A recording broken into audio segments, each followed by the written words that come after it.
Okay, just a quick video, quick informative video for you guys. This is a 2011 CRF 450R.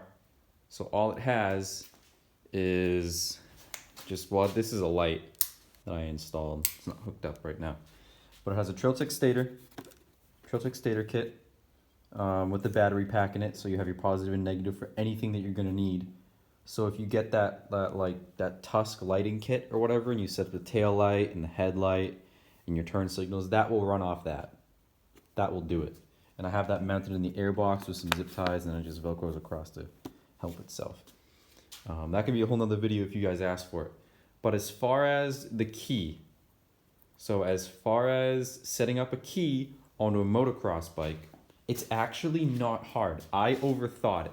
I definitely overthought it when I did this. So you have, it actually comes from your mill switch. So your mill switch on this bike is 2011. So when you hold it down, it serves as your kill switch. So there's actually 4 wires in this little wiring harness right here. There's actually 4 wires. So you have your red, there's a red and yellow wire, and then there's a black and white wire, and then there's a black wire, and then there's a white wire. So you're looking for the two wires you're gonna want. I just taped it all back up, made it look neat. But you can find them in the wiring diagrams in your manuals. That runs all the way down. This runs all the way down past your number plate, and it runs down to that switch back there. So you can actually see them. There's your white and black, your black wire, your white wire, and your yellow and red one. So it runs there, and that's kind of like your controlled ignition computer thing, whatever you want to call it. I'm not too good with all these fuel injected bikes. And I know the key isn't in the best place for motocross riding. It's actually kind of a hazard, but I'm fine with it right now because I don't really jump this bike. I do it. I do jump it, but I try not to go gung-ho with the jumps that I do. So all you do is you splice into those wires. So you follow it up midway through the kill switch harness, and you just cut this sheathing open, and you're gonna have your 4 wires. The black wire and the white wire you want nothing to do with. Don't even touch them. The only wires you're gonna be splicing into are the red and yellow and the black and white wire. So again, that's the red wire with the yellow stripe and the black wire with the white stripe. Only 2 wires that you're going to be splicing into. It might be different on different models. You just have to find what wires go to where and find their polarity and stuff like that. But all I did was I took the rubber off the wire. I actually didn't snip the wire whatsoever. I didn't want to do that just because I was psyching myself out. So all I did was I stripped away the red and yellow rubber and just exposed the copper, and I took the positive wire. So the red wire going up to your key goes to your red and yellow wire, and the black and white wire goes to your black wire, which would go to your key. So those are the only 2 wires that you want to splice into. So this one is it's called a reverse polarity key. I have another one over here that I was going to use, but I just started it up a little while ago, and the key worked perfectly. So, because I'm going to supermoto this bike, it's the reason why I'm doing all this stuff to it. So this is what we like to call a reverse polarity key, or a multi-stage key, so a normally open or normally closed. If we can get the focus there for you. So you have just your on and off. In the off position, the key is able to be taken out. In the on position, it's not able to be taken out. And then down here, you can go ahead and just look at all your electronics. But you see that? You see how there's 2 sides? So one side is going to be normally open, a normally open circuit, and one side is going to be a normally closed circuit. So the reason you get these dual polarity keys is so that you can, because on these motocross bikes, they're normally open. They're normally open circuits. So when you press this switch, it completes the circuit, which kills the bike. And then when you let off the pressure plate, that's what this is, a little pressure plate switch. When you let off of it, the bike is in constant go. So you can go ahead and kick it over and it will start for you. So the bike always wants to go. It always wants to go. So you can't just have a switch that's connected because it will be in constant kill. So if I took these wires that I spliced in and I just had them connected, the bike would not want to start ever again if I splice these two wires together touching. So you have to have them not touching, which is kind of the issue because this key kind of looks funky. So that way it wants to turn on, and when you turn it to the right, it wants to turn off. But the issue that people have is, well, now my key is to the right and the key doesn't want to come out. This one is able to be taken out in both positions. So, and it can't be turned with like a paper clip or anything like that. Trust me, I've tried. So let me get this in there the right way. Please, please and thank you. Please and thank you. No? Don't want to go in?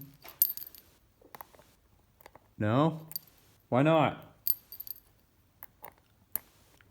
What the hell? You don't want to go in, buddy? No? You're just not feeling it today? What the hell? Please go in? Okay. Alright, she's in.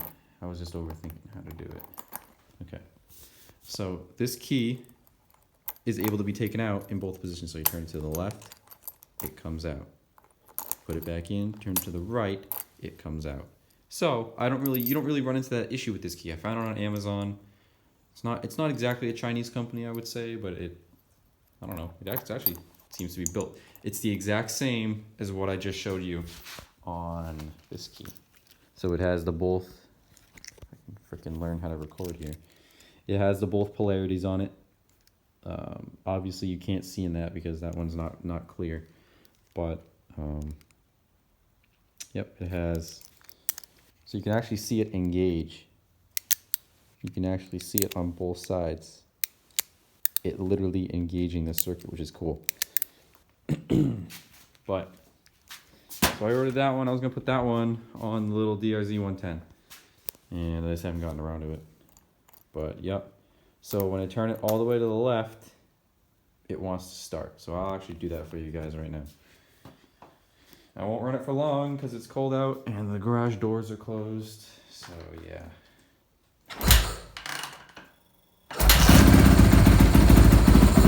Running. Turn it to the right. And it kills the bike. So I wanted to be able to keep my mill switch too. That's what a lot of people want to do, is they want to be able to keep their mill switch, because this is going to tell you whether shit's happening with your engine or not, and there's something wrong. So yeah, that's why I wanted to keep it, and now I have a kill switch too. So in case I dump the bike or something like that, I can just press that instead of having to reach over and get the key. So yeah, that's pretty much it. It's not hard, guys. You just gotta just wire it into your kill switch. I've seen people who want to wire it into their fuel pump. It's just not worth it because you end up short-circuiting your fuel pump and it kills the fuel pump, and then you need a new fuel pump. I just did that on this one just because it was cruddy. It was having some issues running. It would bog out a little bit. So I replaced the fuel pump and the filter, like $60 from All Balls. Got that done, and then yeah, I put it in the pad. I mean, it could look cleaner, but it doesn't look that bad. It doesn't. It just looks bad when you're like looking at it like that. But other than that, gonna mount the light bar. This switch is gonna be going away because I'm getting the Tusk lighting kit, so it's actually gonna have a place inside the light switch that I put in there, where it's gonna have a headlight wires coming out of it. But yeah, thanks for watching. I made this video before and I just deleted everything because the fuel pump was being an asshole. So I was like, well, I must have killed the bike when I went into the kill switch. It's not it at all. I can't stress enough, you have to find the polarity. You can't just start attaching wires and testing shit out, because you're definitely gonna short circuit something, and that's not my fault. It's not my fault if you do that. But yeah, Supermoto is coming along. Coming along very, very good. I want to put some PowerMad handguards up here because with the PowerMad handguards, you can put the turn signals right on the top of them. You can order a separate kit for them, and you can add mirrors, little mirrors that stick up like right here. So I'm gonna order those, and I'll put those into the Tusker lighting kit. It's just plug and play. But yeah, I hope this this helped you guys with the whole little key on a motocross bike thing. It's actually not that hard. It's not hard at all to do it. It's a fairly simple task. You just got to know what you're doing, and you got to have a lot of faith in your abilities. But other than that, I will see you guys later. Thanks for watching.